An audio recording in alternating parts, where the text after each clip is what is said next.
Parents said I wasn't smart enough for college. "You'll just waste our money," they said.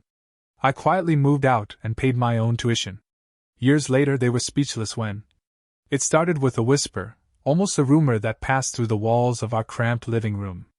"He'll just waste our money," my father muttered one evening, not realizing I was in earshot. My mother nodded, sipping her coffee with a smug little smile. "He's just not cut out for college. He's barely making it through high school. What's he going to do in a place like that?" My stomach nodded, the taste of bitterness pooling in my mouth. At first, I tried to brush it off. Maybe they were having a bad day. Maybe the bills were piling up, and the stress was making them lash out. But as days turned into weeks, their comments became sharper, more pointed. "You think you're going to be some big shot? College isn't for people like us. You'll be back here in no time, begging for a job." That was the night I decided. Quietly, without any dramatics, I packed a bag with my essentials, some clothes, a few books, my worn-out laptop. I waited until they went to bed, their laughter fading into snores, before I slipped out into the crisp night air. My heart raced as I closed the door behind me, a mix of fear and adrenaline coursing through my veins. I found a cheap, run-down apartment a few miles from my parents' house.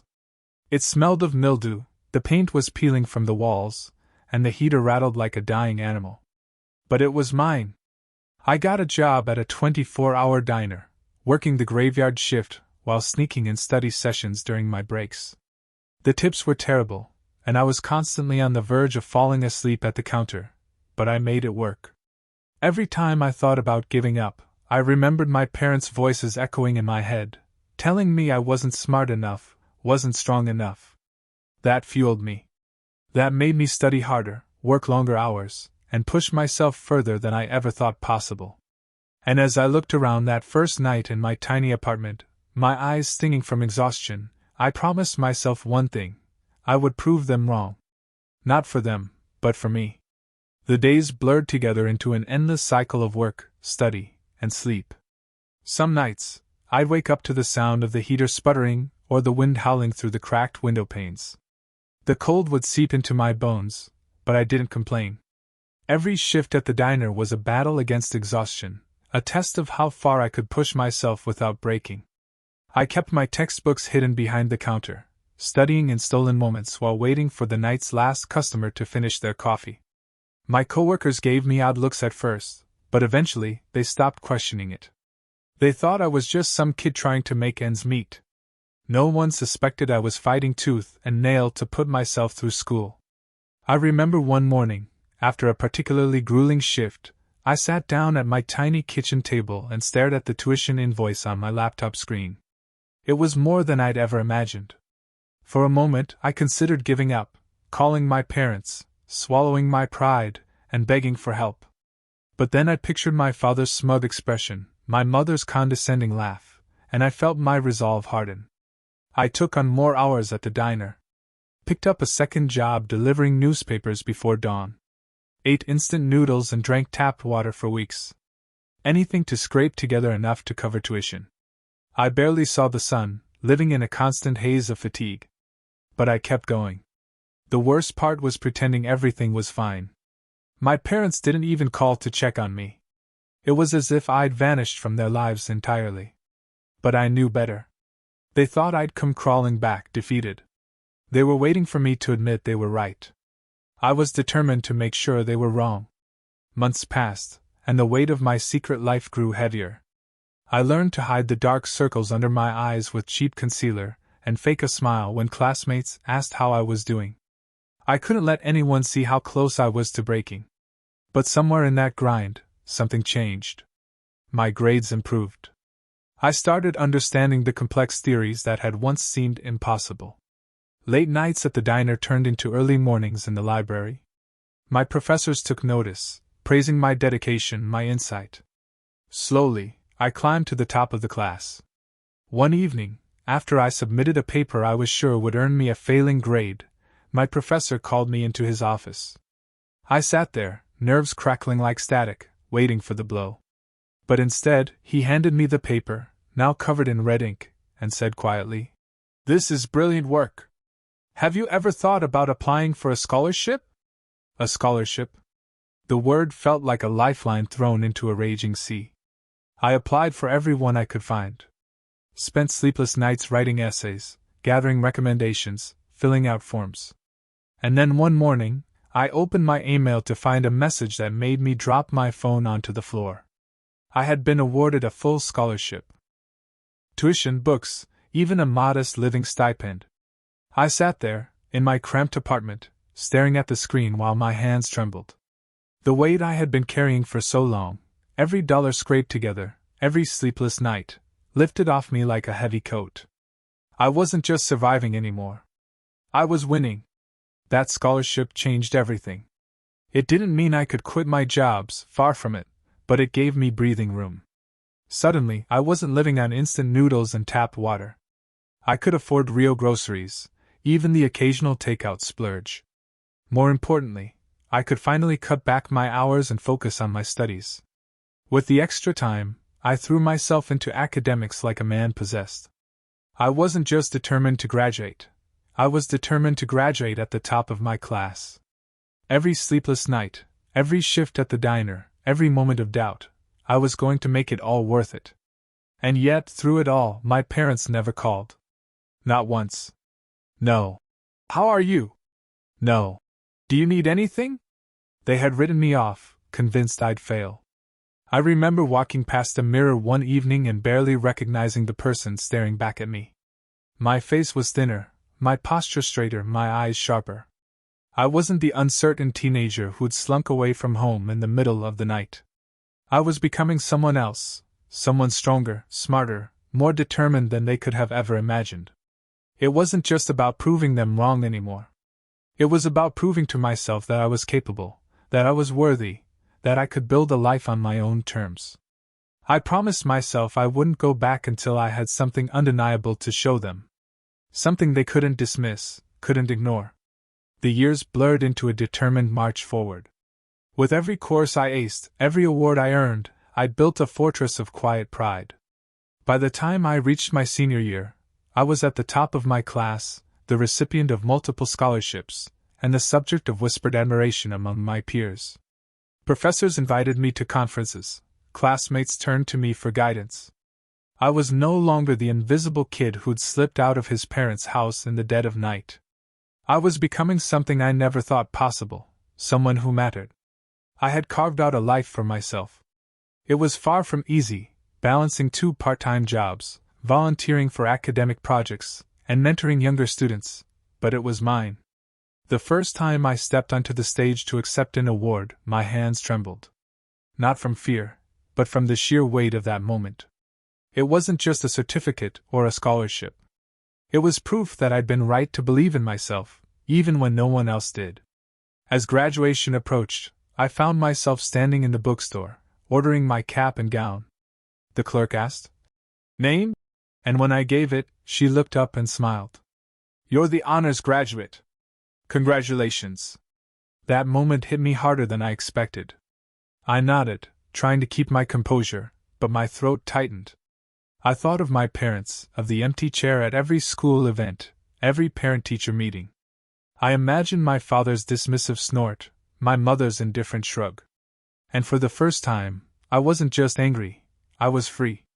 Graduation day arrived in a flurry of caps, gowns, and the clamor of proud families. As I sat in my assigned seat, waiting for my name to be called, I scanned the crowd.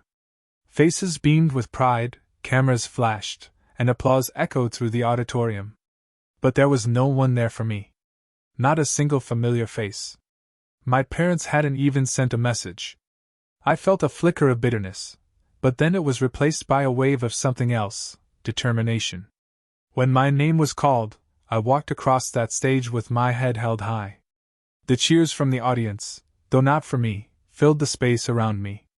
I shook hands with the dean, accepted my diploma, and stepped off the stage with a quiet, satisfied smile. After the ceremony, as graduates posed for photos with their families, I slipped away.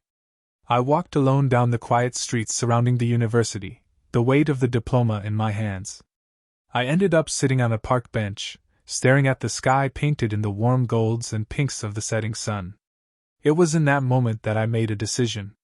I wasn't just going to move on with my life. I was going to succeed beyond what anyone, especially my parents, had ever imagined. I was going to make them regret every dismissive comment, every cruel word. I started applying for jobs, big jobs. Positions in competitive firms, roles that people said were out of reach for someone like me. But I had something they didn't know, a record of hard work, academic excellence, and a relentless drive that couldn't be measured by a family's opinion. When I landed a position at a prestigious consulting firm, with a starting salary that made my head spin, I couldn't help but smile. I moved into a sleek apartment in the city, bought myself a reliable car, and slowly but surely built a life that was entirely my own. But even then, I didn't call my parents. I didn't send them a letter or a message. I waited. I waited until the day when I knew they would have no choice but to see me, not as the failure they had always imagined, but as the man who had outsmarted them all. It was a few years into my new life, promotions, bonuses, and my name quietly rising in industry circles. I had become someone they would have boasted about if they had known, if they'd cared. But I kept it quiet, not out of fear, but strategy. I wanted my return to be undeniable. One evening, while skimming emails, I saw a message that made my breath catch. It wasn't from them, but from a mutual acquaintance who mentioned, almost casually, that my parents' home was in foreclosure. Bank notices were piling up. Rumors swirled of my father's failed investments, my mother's lavish spending habits catching up to them. I leaned back, fingers steepled under my chin, a slow, cold smile forming. So this was it. Their empire of arrogance, built on dismissing me, was crumbling. They were vulnerable, exposed. I didn't rush.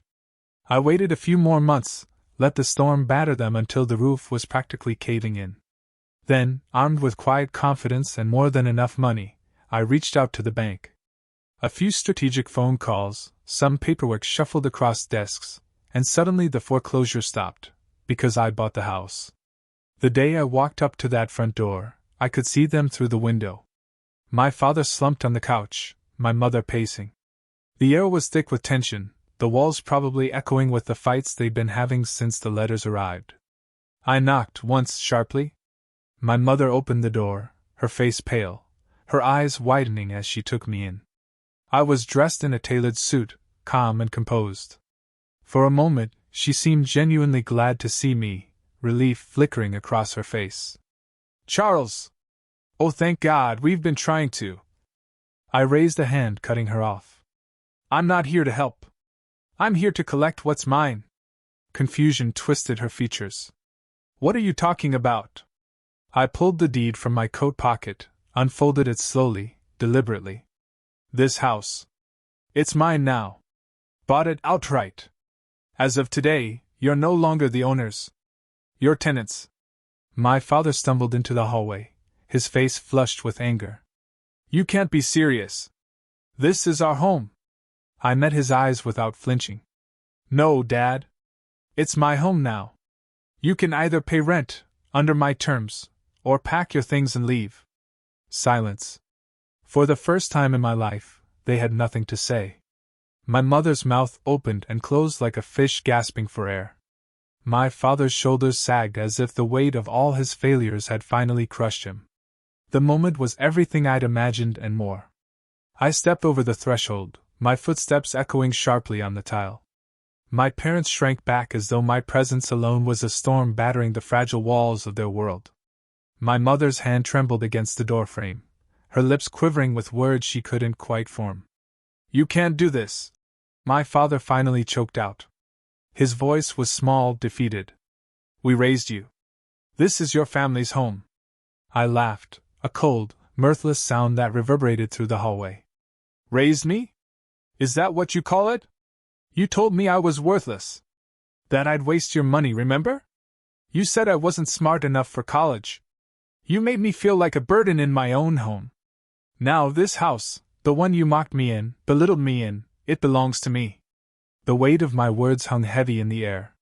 My mother tried again, her voice softer now, pleading. "But we're your parents. Can't we just work something out? Please, Charles." I held up the deed, its crisp edges catching the light. There's nothing to work out. You can stay under my terms. Rent will be market rate. Utilities split. And you will treat me with the respect I deserve. Or you can leave. But understand this, you will not manipulate me again. For a long moment, the only sound was the faint ticking of the grandfather clock in the corner. My father's face contorted with rage, but he said nothing. My mother sank onto the nearest chair, burying her face in her hands. I stood there, watching them crumble, feeling a surge of emotions that twisted inside me, satisfaction, bitterness, even a flicker of regret. But mostly, there was a cold, sharp clarity. I had won. I had taken back the power they tried so hard to strip from me. I turned toward the door. I'll have the lease agreement sent over tomorrow, I said quietly. Consider this a courtesy.